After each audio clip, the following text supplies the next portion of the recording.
हे friends, तो आज हम एक्सरसाइज 4.3 का क्वेश्चन नंबर 11 डिस्कस करने वाले हैं और ये क्वेश्चन मुझे कह रहा है that sum of the areas of two squares is 468 metre square if the difference of the perimeters is 24 metre find the sides of the two squares. यानी कि दोस्तों इस क्वेश्चन के अंदर मुझे टू स्क्वायर्स के बारे में बताया गया है, तो मैंने यहाँ पर टू स्क्वायर कंसीडर कर लिए जिनमें से मेरा पहला स्क्वायर का नाम है ए और दूसरे स्क्वायर का नाम मैंने दे दिया है बी। तो दोस्तों इस क्वेश्चन में मुझे कहा गया है कि इन दोनों ही स्क्वायर्स का जो एरियाज का सम है वो तो है 468 मीटर स्क्वायर और जो इनके पेरीमीटर्स का डिफरेंस है वो है 24 मीटर्स और मुझे इस क्वेश्चन के अंदर इन दोनों ही स्क्वायर की साइड्स को कैलकुलेट करके दिखाना है। सो फ्रेंड्स मैंने लेट कर लिया कि जो मेरा स्क्वायर ए है उसकी साइड है एक्स और जो मेरा स्क्वायर बी है उसकी साइड है मेरी वाई। तो दोस्तों इस क्वेश्चन के अंदर मुझे कहा गया था कि इन दोनों ही स्क्वायर्स के जो पेरीमीटर्स का डिफरेंस है वो है 24 मीटर। तो दोस्तों किसी भी स्क्वायर का पेरीमीटर क्या होता है? Right, it is equal to 4 multiplied by side. यानी कि अगर मैं बात करूं मेरे फर्स्ट स्क्वायर के बारे में यानी कि ए स्क्वायर के बारे में, तो उसका जो पेरीमीटर होगा that will be equal to 4x और जो मेरा बी स्क्वायर है उसका जो पेरीमीटर होगा that will be equal to 4y। यानी कि दोस्तों मैं यहां लिख सकता हूं दैट 4x माइनस 4y यानी कि इनके पेरीमीटर का डिफरेंस है that should be equal to 24। तो मैंने यहां पर इज इक्वल टू 24 लिख दिया। यानी कि दोस्तों जो इक्वेशन बन रही है वो है 4x minus 4y is equal to 24। So friends मैं यहां देख पा रहा हूं कि मेरी लेफ्ट हैंड साइड पर 4 कॉमन आ रहा है और 4 कॉमन लेने के बाद जब मैं इस 4 को राइट हैंड साइड पर डिवाइड में लेकर गया तो सॉल्व करने के बाद मेरी इक्वेशन बन रही है that x minus y is equal to 6। तो दोस्तों इसके बाद मुझे इस क्वेश्चन के अंदर इन स्क्वायर्स के एरियाज के बारे में बताया गया था और वो ये कि इन दोनों ही स्क्वायर्स के जो एरियाज का सम है that should be equal to 468 metre square. तो दोस्तों जो मेरे स्क्वायर है उसका एरिया क्या होता है? राइट किसी भी स्क्वायर का एरिया होता है साइड स्क्वायर यानी कि साइड इनटू साइड। सो फ्रेंड्स जो मेरा स्क्वायर ए है उसका एरिया क्या होगा? राइट उसका एरिया होगा एक्स स्क्वायर और जो मेरा स्क्वायर बी है उसका एरिया होगा वाई स्क्वायर। तो मैंने इन दोनों को ऐड करके यानी कि इनके एरियाज का सम करके इज इक्वल टू में रख दिया 468 जैसे कि आप यहां पर देख पा रहे हैं। सो फ्रेंड्स यहां पर मैं देख पा रहा हूं कि मेरे पास सबसे पहले तो एक्स स्क्वायर आ रहा है, उसके बाद आ रहा है वाई स्क्वायर। लेकिन दोस्तों मैं इस इक्वेशन के अंदर दो वेरिएबल्स को तो एक साथ नहीं सॉल्व कर पाऊंगा। मैं यहां पर इस इक्वेशन में दो वेरिएबल्स की वैल्यू एक साथ फाइंड आउट नहीं कर सकता। इसका मतलब मुझे यहां पर वाई को हटाना होगा। तो दोस्तों मैं यहां पर वाई को कैसे हटाऊं? अरे हाँ मेरे पास एक रिलेशन तो है यहाँ पर that x minus y is equal to 6 और यहां से जब मैंने y की वैल्यू निकाली तो मेरे पास आ रही है x माइनस 6। यानी कि दोस्तों मैं यहाँ पर y की जगह पर x माइनस 6 सब्स्टिट्यूट कर सकता हूं। दोस्तों मैंने यहाँ पर y स्क्वायर की जगह पर x माइनस 6 का होल स्क्वायर डाल दिया और इज इक्वल टू में 468 तो था ही। तो आइए दोस्तों अब आप देख पा रहे होंगे कि मेरे पास जो इक्वेशन आ रही है वो मेरी सिंगल वेरिएबल x के अंदर आ चुकी है। यानी कि अगर मैं इस इक्वेशन को सॉल्व कर दूं तो मेरे पास मेरे x की वैल्यू आ जाएगी। तो चलिए दोस्तों इस इक्वेशन को सॉल्व करना स्टार्ट करते हैं। फ्रेंड्स सबसे पहले मेरे पास x स्क्वायर उसे मैंने एज इट इज लिखा, उसके बाद है मेरा x माइनस 6 का होल स्क्वायर। तो दोस्तों ये जो x माइनस 6 का होल स्क्वायर है ये आपको a माइनस बी के होल स्क्वायर नहीं लग रहा?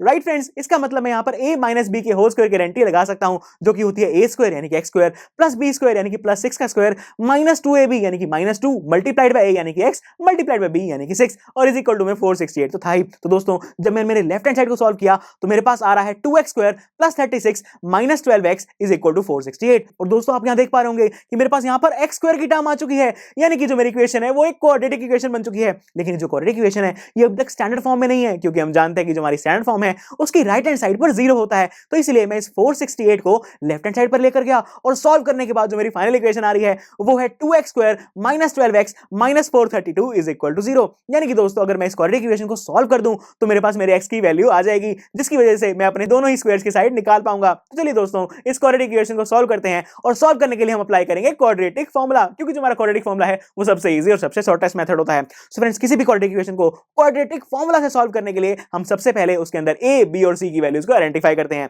और ऐसा करने के लिए हम अपनी क्वाड्रेटिक इक्वेशन को स्टैंडर्ड फॉर्म जो कि है ax square plus bx plus c is equal to 0 उसके साथ कंपेयर करते हैं। सो फ्रेंड्स जब मैंने अपने ax स्क्वायर को 2x स्क्वायर के साथ कंपेयर किया तो मेरे पास मेरे a की वैल्यू आ रही है 2। बिल्कुल इसी तरीके से जब मैंने मेरे प्लस bx को माइनस 12x के साथ कंपेयर किया तो मेरे पास b की वैल्यू आ रही है माइनस 12 और सबसे लास्ट में जब मैंने मेरे प्लस c को माइनस 432 के साथ कंपेयर किया तो मेरे पास मेरे c की वैल्यू आ रही है माइनस 432। यानी कि दोस्तों इसी के साथ मेरे पास मेरे a b और c तीनों की वैल्यूज आ चुकी हैं। यानी कि मेरा फर्स्ट स्टेप तो यहीं पर कंप्लीट हो गया। चलिए बढ़ते हैं हमारे सेकंड स्टेप की तरफ जिसके अंदर हम ये चेक करेंगे कि हमारी क्वाड्रेटिक इक्वेशन के सॉल्यूशंस एग्जिस्ट भी करते हैं या फिर नहीं। और ऐसा करने के लिए हम अपने a b और c की वैल्यूज को b स्क्वायर माइनस 4ac के अंदर सब्स्टिट्यूट करेंगे। सो फ्रेंड्स सबसे पहले मेरे पास b स्क्वायर यानी कि माइनस 12 का स्क्वायर, उसके बाद है माइनस 4 मल्टीप्लाइड बाय a यानी कि 2 मल्टीप्लाइड बाय c यानी कि माइनस 432 और जब दोस्तों मैंने माइनस 12 का स्क्वायर किया तो मेरे पास आ रहा है 144 और जब मैंने बाकी बाकी बची हुई टर्म्स को सॉल्व किया तो मेरे पास आ रहा है 3 4 5 6 और फ्रेंड्स जब मैंने 144 और इस 3 4 5 6 को ऐड किया तो मेरे पास आ रहा है 3600, यानी कि मैं कह सकता हूं कि जो मेरा b स्क्वायर माइनस 4ac की वैल्यू है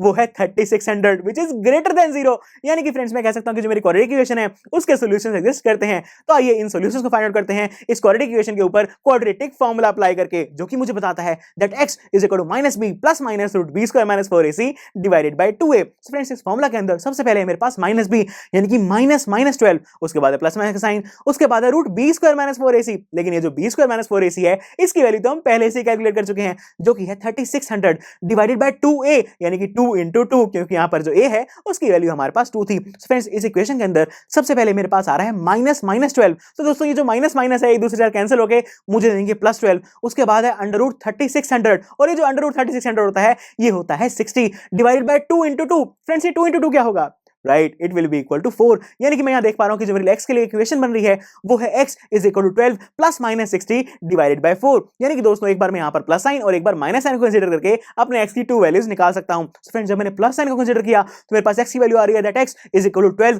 प्लस 60 बाय 4, और जब मैंने माइनस साइन को कंसीडर किया तो मेरे पास मेरे x की वैल्यू आ रही है that x is equal to 12 minus 60 by 4। So friends जो मेरी फर्स्ट वैल्यू है उसका जो न्यूमरेटर है वो है 12 प्लस 60, तो दोस्तों 12 प्लस 60 क्या होगा, right, 12 plus 60 will give me 72, और जब इस 72 को मैंने 4 से डिवाइड किया तो मेरे पास आ रहा है 18, यानी कि दोस्तों जो मेरे x की फर्स्ट वैल्यू है वो है x is equal to plus 18। बिल्कुल इसी तरीके से अब हम सेकंड वैल्यू सॉल्व करेंगे। दोस्तों सेकंड वैल्यू के अंदर जो मेरा न्यूमरेटर है वो है मेरे पास 12 माइनस 60, और 12 माइनस 60 विल गिव मी -48, और -48 को जब मैंने 4 से डिवाइड किया तो मेरे पास आ रहा है -12, यानी कि दोस्तों जो मेरे x की सेकंड वैल्यू है वो है x इज इक्वल टू -12। इसी के साथ मैं ये कह सकता हूं कि जो मेरी गिवन क्वाड्रेटिक इक्वेशन थी उसकी दोनों ही रूट्स मैंने फाइंड आउट कर ली हैं, जो कि है x is equal to plus 18 and x is equal to -12।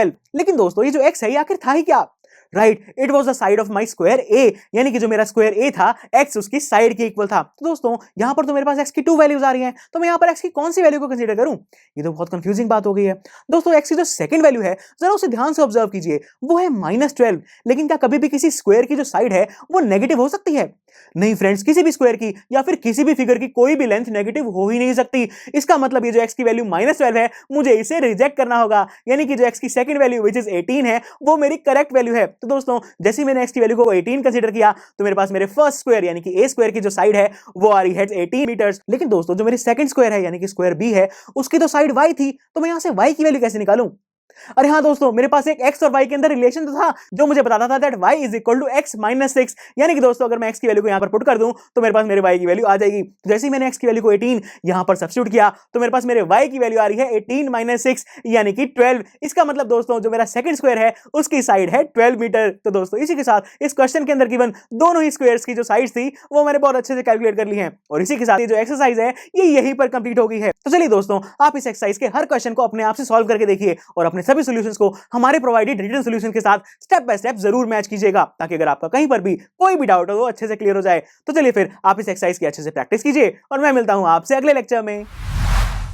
I am sure students आपको ये लेक्चर काफी पसंद आया होगा, और ऐसे ही मजेदार तरीके से अपने हर एक कॉन्सेप्ट क्लियर करने के लिए डाउनलोड कीजिए PUSTACK ऐप को, जहां पर आपके पास और भी बहुत सारे ऑप्शंस होंगे, जैसे कि back exercise solutions, tip videos, sample papers and much more. So what are you waiting for? Download the app now.